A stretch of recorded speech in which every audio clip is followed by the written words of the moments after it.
حضور تشریف لائے اور آقا کریم نے فرمایا من یاخذ عنی ہؤلاء الکلمات فیعمل بہن او یعلم من یعمل بہن، اچھا میرے پاس کچھ باتیں ہیں، کوئی ہے جو سنے اور اس پر عمل کرے یا ان کو پہنچا دے جو اس پہ عمل کرے۔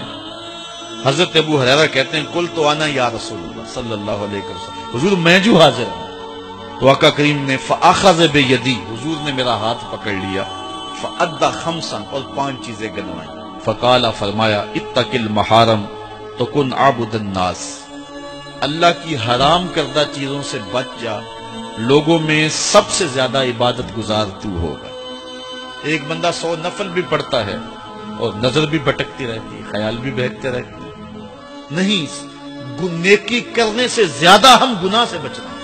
اس فلسفے کو حضور نے 2 لفظوں میں بیان فرمایا، نیکی کرنے سے، جس طرح ہمارے حکماء کہتے ہیں علاج سے بہتر پرہیز ہے، جو پرہیز ہے وہ علاج سے بہتر ہے۔ تو حضور نے فرمایا اتق المحارم تکن عابد الناس، اللہ کی حرام کردہ چیزوں سے بچ جا، لوگوں میں سب سے زیادہ عبادت گزار تو ہی ہوگا۔ دوسری بات، وَرْضَ بِمَا قَسَمَ اللَّهُ لَكَ تَكُنْ أَغْنَى النَّاسِ، اللہ کی تقسیم پہ راضی ہو جا، سب سے بڑا غنی تو ہی ہوگا۔ اللہ کی تقسیم پہ بندہ نہیں راضی ہوگا تو کیا ہوگا؟ واصف علی واصف نے لکھا تھا کہ غم کسے کہتے ہیں؟ اس نے کہا اپنی مرضی اللہ کی مرضی میں فرق کا نام غم ہے۔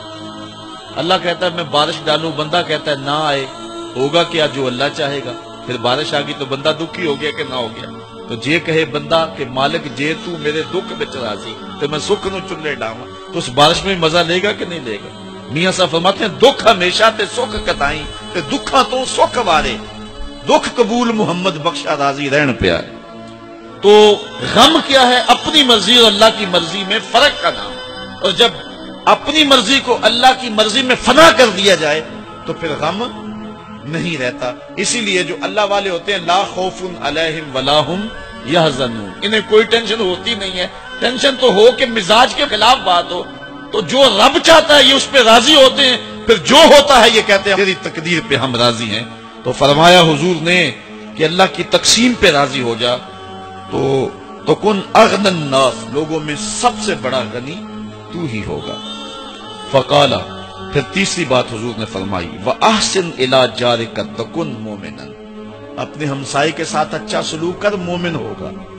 ایمان یہ ہے، ہم نے تو روایات میں پڑھا ہے کہ ہمسایہ بھوکا سو جائے تو 40 دن نماز قبول نہیں ہوتی۔ ہمسائیگی کا خیال رکھو۔ آج تو خیر امیروں نے اپنی بستیاں الگ کر لی ہیں، امیر الگ بستیوں میں، غریب الگ بستیوں۔ پہلے گلی میں ایک امیر رہتا تھا، 10 غریب رہتے تھے، اس 10 غریبوں کا اس امیر کو خیال رہتا تھا، اسے پتا تھا کس گھر میں چولہا نہیں جلا، کس کی بیٹی جوان ہو رہی ہے، کس کو کیا مسئلہ ہے، کس کے گھر میں بیماری ہے اور علاج میں نے کروانا ہے۔ ہم نے کہا ہم رہیں گے عالی نسب بستیوں میں، تمہاری کچی گلیوں میں تمہارے بد تہذیب بچے ہمارے بچوں کو خراب کرتے ہیں، یہاں صحت بگڑتی ہے، یہاں جو ہے وہ مچھر اور ملیریا بہت سارا ہے۔ رب نے کہا پھر ڈینگی تمہارے پاس بھی بیچوں گا، اور وہ صاف پانیوں میں ہی ہوتا ہے۔ آج ہم نے بستیاں الگ الگ کر لی ہیں، جبکہ ہمیں خیال دیا گیا کہ غریب لوگوں کا خیال رکھو، غریب لوگوں کا لحاظ رکھو۔ وَأَحِبَّ لِلنَّاسِ مَا تُحِبُّ لِنَفْسِكَ تَكُنْ مُسْلِمًا، کہا جو اپنے لیے پسند کرتے ہو اپنے مومن بھائی کے لیے پسند کرو، تم مسلمان بن جاؤ گے۔ یہ ہے اسلام کا رنگ جو تمہارے اوپر چڑھے گا۔ مجھے اپنے والد گرامی کی ایک بات یاد آئی، آپ فرمایا کرتے تھے جس شخص سے پیار ہو جائے نا، اس کی آخرت کے لیے سوچا کرو کہ اس کی آخرت ٹھیک ہو جائے، اس کے لیے محنت کرو، کوشش کرو، جو تم کر سکتے ہو کہ اس کی آخرت ٹھیک ہو جائے۔ اللہ اکبر۔ اور آخری بات جو حضور نے فرمائی وَلَا تُكْثِرِ الضِّحْكَ فَإِنَّ كَثْرَةَ الضِّحْكِ تُمِيتُ الْقَلْبَ، اے ابو ہریرہ زیادہ ہنسا نہ کرو، زیادہ ہنسنا دل کو مردہ کر دے، دل مردہ ہو جاتا ہے ہنسنے سے، بلکہ فرمایا گیا کہ فَلْيَضْحَكُوا قَلِيلًا وَلْيَبْكُوا كَثِيرًا، تمہارا رب کہتا ہے تھوڑے ہنسا کرو، زیادہ رویا کرو۔ رونا دل کا میل اتارتا ہے، باطن کے اجاڑ پن کو دور کرتا ہے، من میں خشیت الہی کے پھول کھلاتا ہے۔ اور حدیث میں آتا ہے وہ آنکھ خوف خدا کی وجہ سے روئی اور ایک بال کی جڑ بھی بھیگ گئی، کل قیامت کے دن وہ بال جہنم میں نہیں جانے دے گا۔ عرض کرے گا مالک یا اسے جنت دے دے یا مجھے نکال دے، تو رب بال تو نہیں نکالے گا، اللہ تعالیٰ اس شخص کو جنت عطا فرمائے۔ لا خیر فی عین لا تبکی من خشیت اللہ، امام ابو نعیم نے لکھا حلیہ میں، اس آنکھ میں بھلائی کوئی نہیں ہے جو خوف خدا میں روتی نہیں۔ رونے کا مزاج بناؤ، طبیعت کے اندر نرمی پیدا کرو۔ اگر طبیعت سخت ہے، بعض لوگ تباً سخت ہوتے ہیں، تو روزانہ شام کے وقت قبرستان میں جا کر کے کچھ وقت گزار کے آیا کرو۔ اپنی طبع میں نرمی پیدا کرو، طبیعت میں سادگی پیدا کرو، اپنے زندگی کے معاملات کو زیادہ نہ پھیلاؤ کہ جو حساب دینا مشکل ہو جائے۔